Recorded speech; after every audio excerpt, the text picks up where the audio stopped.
The new book, The Real Crash. For more on this, Peter, thanks for coming back to the show. Sure, thanks for having me on. So this was the thing that the bulls were really clinging to. Everybody who was trying to be optimistic was talking about this tremendous earnings growth that was continuing on Wall Street. Is the steam finally coming out of that? Well, I think the reason that we're not getting the growth that people anticipate is that the economy isn't really recovering. If you look at that fourth quarter GDP number that we got on Friday, or the second quarter rather, it showed 1.5% growth, which is pretty anemic. But if you actually look beneath the surface, in order to get that robust growth, that inflation was annualizing at 0.7%. Now, I don't believe that for a minute. You're talking about prices are rising. Look at food prices. There is no way that inflation is that low. And so by underreporting inflation, the government makes it appear as if the economy was growing. If the real rate of inflation is over 3% a year instead of the 0.7% the government claims, we're in contraction right now. And that would explain the weakness in corporate earnings. Why do you back up a little bit? Why do you think their inflation number is wrong? Do you think that they're doing that on purpose? Are they not looking at the right things? What is it about that? Yeah, well, I think the methodology that they use to calculate the deflator is wrong. I think it understates inflation. And remember, what GDP does is they take the nominal number and then they deflate it to take inflation out of the picture. But if they're not deflating it enough, then you're not really getting a real number. It's just nominal growth. But nominal GDP growth isn't going to create jobs. And that's what makes more sense to me. But if you think it's bad now, wait till you see what happens when interest rates rise. Because the only thing that's holding the economy up right now are these artificially low rates. But, the longer they stay low, the higher they're ultimately going to go. And once you bring interest rates up to market levels, I think it's like, pulling the rug out from under whatever's left of the economy. And I think we're headed for a much bigger decline. But the economy's been weak for a long time, and corporations have still managed to have all kinds of profits. That's the reason why Wall Street has been rallying. I mean, that's one of the reasons why everybody wants to tax corporations. They're still doing well. So if they finally, start to peter out, that's bad news for the economy, bad news for the stock market, right?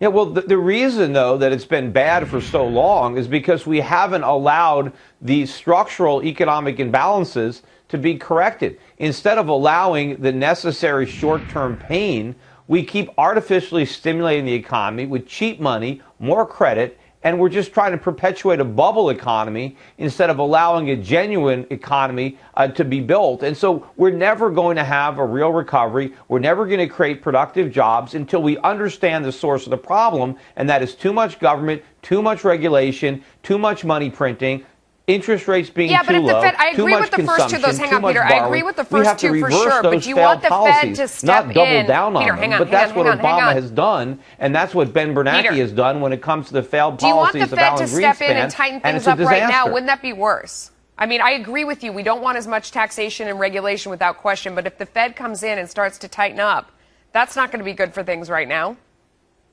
Well, in the short run, it will be painful. Just like medicine doesn't taste good sometimes, but if it's going to cure you, you don't not take it because you don't like the way it tastes. And yes, when interest rates go up, that's painful for a lot of borrowers, but it's relief for the savers. Nobody bothers to look at the interest rates from the perspective of the lender. There is no return on lending. Saving interest rates are at zero. So we're not going to have savings. And if we're not going to have savings, we're not going to have real capital investment. We're not going to grow an economy. We have to let interest rates go up. And the only reason that the financial institutions are afloat right now is because the Fed is providing money for virtually nothing.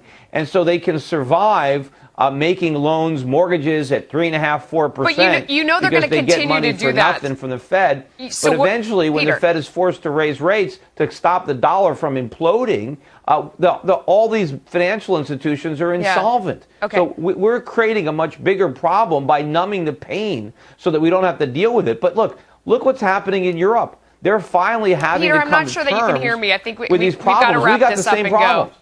I think you can't hear me. Peter, thank you so much for coming on tonight. We appreciate your time, and you made a lot of great points. Congressman Ron Paul has created a loyal following with his End the Fed message. Now the Texas congressman's bill to audit the Federal Reserve, that is being put to a vote tomorrow in the House.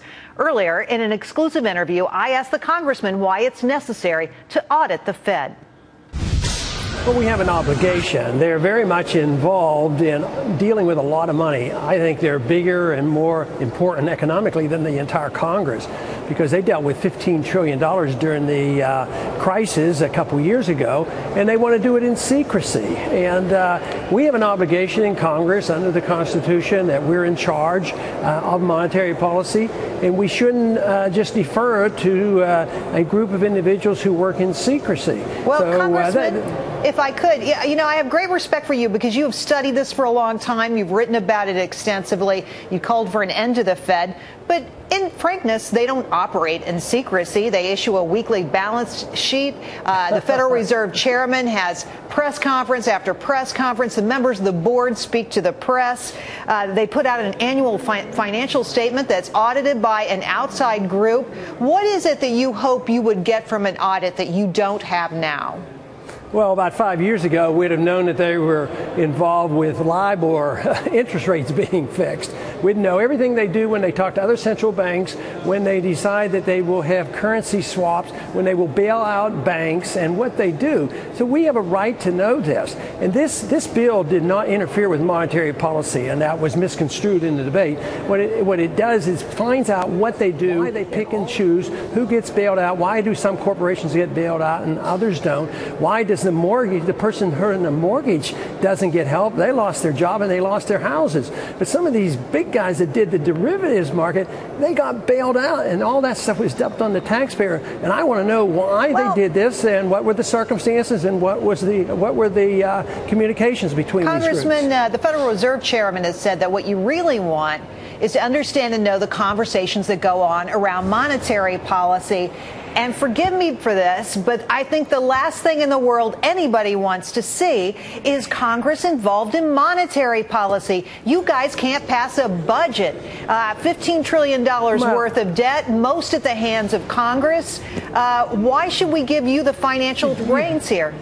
You have two problems with that. One, I'm not asking for that. We're not going to change anything. They can fix interest rates. If people still believe that we need fixing interest rates like LIBOR and fixing the Fed fund rate, no, we wouldn't even touch that. But the reason is it's the law of the land. It's the Constitution. We have the absolute responsibility to deal with monetary policy, and you can't turn it over to a group of individuals in secrecy. They say, well, we don't want to politicize. Well, what about bailing out a company and letting another company fail? Is that political? They deal. They collaborate with the Treasury Department. I mean, they're not bailing out companies right now. Well, how do you know? You don't know exactly what they do on the discount window, and we would know to have the responsibility that we will know what their communications are, and yet they can still fix interest rates. They can still print money. They can do all these things. Congressman, I know a lot of people out there love your message,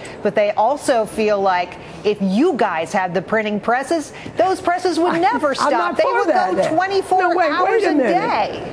Don't put words in my mouth. I'm not for that. They would do that because the Constitution doesn't say we can print money. The Constitution says we can mint gold and silver coins, and that is all.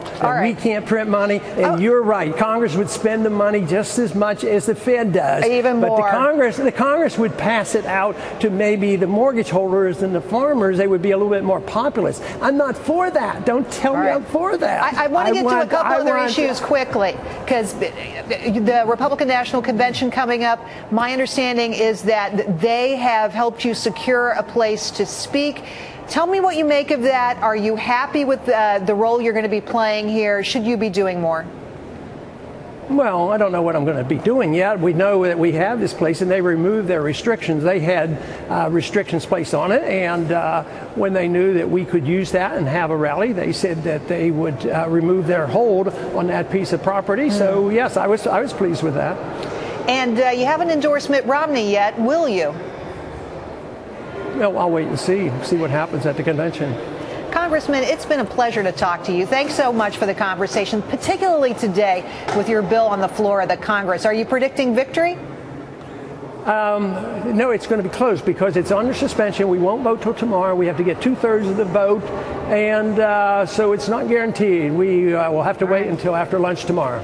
Thank you so much. Higher prices, that's why you're seeing the strong finish. Yeah, exactly. I mean, Iran and Israel can argue over the weekend. Things don't just stop on a Friday. But Pat Dorsey, can you really talk about Dow 13,000 without also bringing oil into the conversation? And it's not necessarily a negative to see high oil because two Dow components, ExxonMobil and, of course, Chevron, are Dow components. They're doing well. Certainly, energy earnings are a large and rising part of the overall earnings of the market, so there is an offset there. Bigger picture, I mean, you want to ask whether the higher prices of oil are coming from stronger demand or tighter supply. Right now, it's a combination of both, with the balance being tighter supply in these worries in the Middle East that were referred to by your previous guest. But I think the market, can continue to move higher simply because people anchor on the 70s and think about these long gas lines and oil's a killer for the economy, prices get high, but they forget that we're a much less energy-intensive economy today than we were 40 years ago, and so we're more resilient when it comes to triple-digit oil prices than we were in the 70s. Great point. Peter Schiff from Euro Pacific Capital joins us. Peter, you don't have to go back to the 70s. I went back to 2008 when we saw that huge spike in oil up to $140 a barrel in 3 months. It was down below $40 a barrel. That was entirely a monetary phenomenon. That is, it was the Fed first printing too much money and then getting too tight. Is that what's happening now? Well, absolutely. First of all, that last point wasn't a great point. I would argue that we're more dependent than ever on oil with dollars that we export. But there is only one reason that the price of oil is going up, that the price of gasoline is going up here in the United States. And that's because the Federal Reserve has to print a lot of money to monetize all these budget deficits and to keep interest rates artificially low. The result of that is that oil prices are rising. And it's a global phenomenon because, remember, we export our dollars all around the world, and so foreign central banks buy them by printing their own money. So this is all monetary driven. It's our fault. There is nobody else to blame. It's not the fault of Iran. It is a tax. We are paying higher gasoline prices because we have lower payroll taxes. This is how we are financing government. They're not taking our purchasing power through taxation. They're taking it through inflation. And it's not just oil prices. Americans are going to have to get used to a much higher cost of living. The price of everything is going to go up, and it's going to go sky high. John Brady,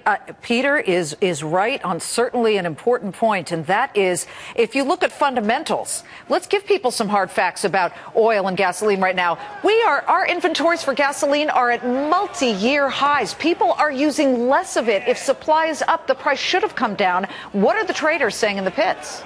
Well, I think one of the concerns that we may forget is that it's not so much the oil that we import from the Middle East, Liz. It's what our trading partners import from the Middle East, Germany and Japan.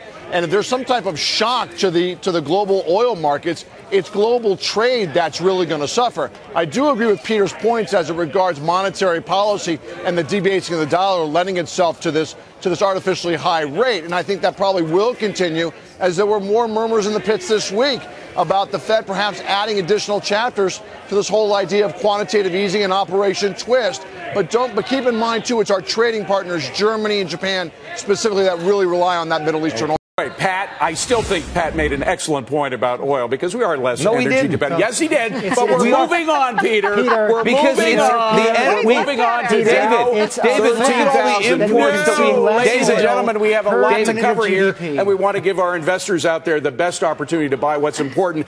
And Pat Dorsey, I'm going back to you as we do head, some people say, towards Dow 13,000. Whether or not that's an important number or not, the point is that equities are still very well valued compared to bonds, are they not? Yeah, I mean, you think about the 10-year Treasury at 2%. In equity terms, that's 50 times earnings. Or you compare a 2% yield for bonds with a 7% earnings yield for equities right now across the board. And of course, that equity income stream grows over time. Bonds are fixed. That's why it's called fixed income. So you tell me which is cheaper, a 7% yield that grows over time or a 2% yield that doesn't budge? Equities.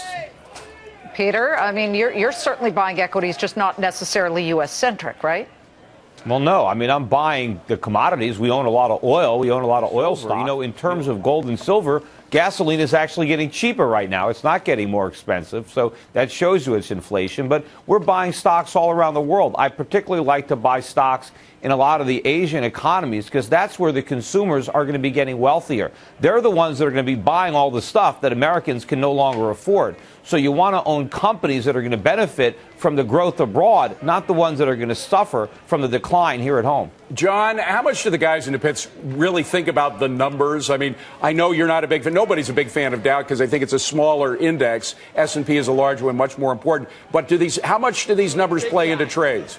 Well, I think the 13,000 number at this level, David's been rather large. And it's really large from a psychological perspective, and specifically for the retail investor. Recall in 2011, calendar year 2011, we sort of challenged the 13,000 level 3 times, only to fail at 12,900, 12,850. So getting above 13,000 is a sign of progress. It's a little bit of an emotional rescue, so to say, for an investor class that's been beaten up over the last 7-8 years. So psychologically, it's important. What the real race now is for traders in the pit is to see how quickly it takes to go from 13,000 to 14,000.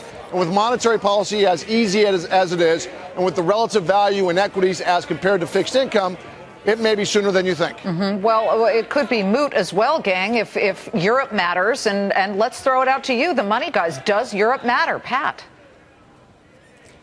Well, I think a lot of nastiness has been priced into Europe. I mean, we've seen some pretty mass downgrades of bonds. Markets have continued to move higher. And I think it's important to separate the economic impact of the current debt crisis in Europe, which is causing a recession in Europe. So Europe grows slower. Companies dependent on Europe will grow slower. And that's a real concern with the, I think, overblown risks of Lehman Mark II, which is, this fears of a global credit crunch, which are, in my mind, completely overblown. When you look at the relative levels of interbank lending rates in Europe versus globally, there is very little nervousness outside of Europe. And that indicates to me that that credit crunch, while it may pertain in Europe, is not going global, which is a critical difference between today and late 2008. Well, Peter, I know you think the Fed prints too much money, but certainly the Europeans are printing a lot of money for their bailouts as well, are they not? Well, they certainly are. But, one of the problems from Europe is that the situation might improve, at least in the short run. We might have more confidence in the Eurozone and the euro currency, and that's bad news for Americans because that will drive the dollar down even faster against other currencies. That means oil prices and other prices are going to rise, and it's going to put more upward pressure on interest rates, which is going to force the Fed to print even more money if it wants to keep rates from rising, and that just pours fuel on the inflationary fire. And who knows? I mean, we could be looking at back up. We were at $150 a barrel in 2008 in July and August. We can be up there again by this summer if we keep printing money. Well, yeah, and John, I know you guys watch the euro dollar versus euro very closely. I don't know if we can get our hot board up. We just showed the chart. It's been awfully volatile with highs and lows, certainly, but that matters to people watching and their portfolios. At $1.34, I saw a prediction that we could hit $1.37 soon, meaning the euro gets stronger, the dollar gets more weak. Well, Liz, about an hour ago, the CFTC reported their weekly commitments to traders data. And we saw open interest against the euro. Short positions held by hedge funds drop Explain what about that means, 4%. John, to our viewers. Open interest and what it really actually signifies. Sure. Those are positions that are reported every day and every week to both the exchanges and to the CFTC. And it just shows net positioning of the market. And regarding non-commercial accounts, which are basically hedge funds and other types of institutional investors, the short base, so the shorts on the euro currency dropped 4% in the latest week. That's a rather significant move. And what it tells me is that the short positions on the euro that have been looking for this situation to go from bad to worse are finding it very hard to hold on to those positions. And they're buying their euro currency positions back, Liz, at higher levels. Because they believe in the euro. Yeah. That's right. And, next week, we'll see the second chapter of the LTRO coming out of the ECB on Tuesday, Wednesday. The whisper number amongst traders is about 490 billion of euros being re-administered to the banks. All right, folks, this is a terrific round. Great way to end the week,